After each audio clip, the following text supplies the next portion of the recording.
गोदान में कृषक जीवन की त्रासदी।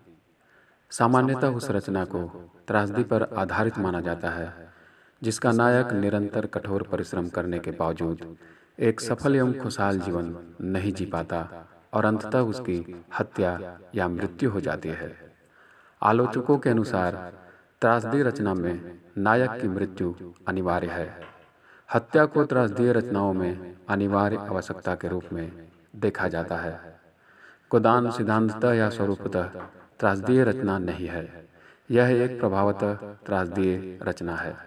जिस तरह नायक की हत्या के कारण कोई त्रासदीय रचना मर्मांतक असर पैदा करती है, उसी तरह गोदान में होरी की मौत भी पाठक को झकझोर के रख देती है।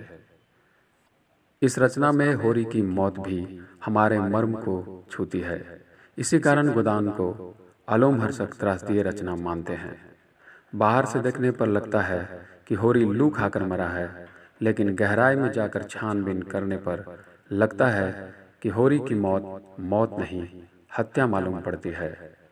होरी की मौत उसके खिलाफ महाजनी, सामंती, पुरोहिती, उपनिवेशवादी शोषण के अंतहीन सिलसिले का नतीजा है। महाजनों ने होरी को कर्ज एवं सूद की ढरकी पिला पिला कर मारा।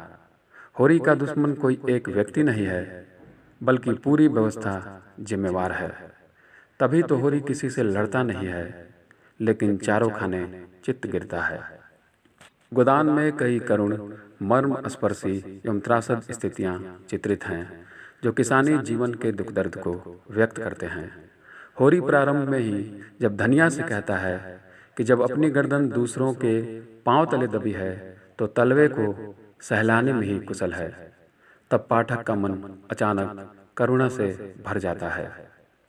होरी धनिया संवाद का अंतिम कथन है, साठे तक पहुंचने की नौबत नहीं आएगी धनिया, पहले ही चल देंगे।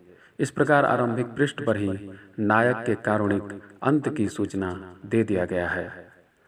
हर किसान में गऊ की लालसा होती है, होरी में भी गऊ की लालसा है, लेकिन उसकी यह लालसा कभी पूरी नहीं होती। गोदान में गाय का अभिनंदन और पूजन भी बड़ा मार्मिक है। गाय का सत्कार नई दुल्हन सा किया जाता है। धनिया के मुंह पर भी जवानी की चमक आ जाती है। घर के सारे सदस्य गाय को जैसे हथेली पर ले लेना चाहते हों। यही गाय जब हीरा द्वारा विष देने पर मर जाती है, तब घर में मातम छा जाता है। गाय की मौत कृषि संस्कृति मूलक आस्था के टूटने का संकेत है। गाय की विदाई होरी के लिए उस लक्ष्मी की तरह है जो जायदाद के रूप में होरी के यहाँ थी। दाता दीन द्वारा गो हत्या दंड लेने के लिए पहुंचना स्थिति को और अधिक मार्मिक बना देता है। होरी और उसका पूरा परिवार हाड़ तोड़ मेहनत करते हैं। फसल तैयार होती है। फसल की कीमत लगती है 125 रुपये। झिंगुरी सिंह 100 रुपये सूद में काटकर होरी के हाथ में 25 रुपये रखता है, जिसे नोखेराम लगान के नाम पर झपट लेता है।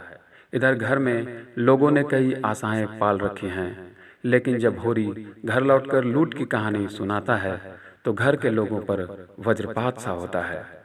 होरी की स्थिति को त्रासद बनाने में पंचायत और बिरादरी का अमानवीय रूप भी जिम्मेवार है। पंचायत और बिरादरी द्वारा डांड लगाना भी एक कारुणिक संदर्भ को जन्म देता है। झुनिया को पुत्रवधू के रूप में शरण देने जैसे मानवीय कर्म के कारण ही पंचायत डांड लगाती है, और सिर्फ बिरादरी में बने रहने के लिए होरी अपने सिर पर अनाज ढोकर बिरादरी में पहुंचाता है। यह कोशिश जैसे अपने ही हाथों अपनी कब्र खोदने जैसी है। जिस दिन गोबर के बेटे की छठी है, उस दिन धनिया गला फाड़ फाड़ के सोहर गा रही है, लेकिन उसी दिन होरी 80 रुपये में झिंगुरी सिंह को घर गिरवी रखता है।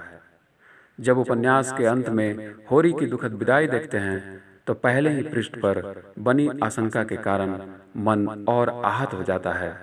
यह कैसी व्यवस्था है जिसमें एक आदमी को जीने का हक तक नहीं मिलती। अंतिम दृश्य में हम यही देखते हैं कि होरी की आंखें लू लगने के कारण पथरा जाती है। आंखों से आंसू बह रहे हैं। धनिया यंत्र की भांति उठी। आज जो सुतली बेची थी उसके 20 आने पैसे लाई और पति के ठंडे हाथ पर रखकर सामने खड़े दाता दीन से बोली, महाराज, घर में न गाय है, न बछिया, न पैसा, यही पैसे हैं, यही इनका गोदान है। और पछाड़ खाकर गिर पड़ी। यह कैसी विडंबना है कि जौहरी जीवन भर गाय की पूंछ पकड़ने के लिए दौड़ता रहा, लेकिन गाय पकड़ में नहीं आई। उसे ही मरने के बाद सांकेतिक रूप से ही गोदान करना पड़ता है। समाज की रूढ़ मान्यताओं पर उपन्यासकार का व्यंग स्पष्ट है। गोदान का विडंबनात्मक अंत भी संदर्भ को मार्मिक बना देता है। स्पष्ट है कि गोदान उपन्यास होते हुए भी त्रासदी के प्रभाव से युक्त रचना है। गोदान की कथा में त्रासदी के सारे तत्व मौजूद हैं। यह अपने ढंग की त्रासदी है जिसमें एक अत्यंत साधारण किसान एक छोटी सी इच्छा की पूर्ति के लिए संघर्ष करता है और व्यवस्था तथा सामाजिक प्रवेश से जूझता हुआ अंततः मृत्यु को प्राप्त होता है।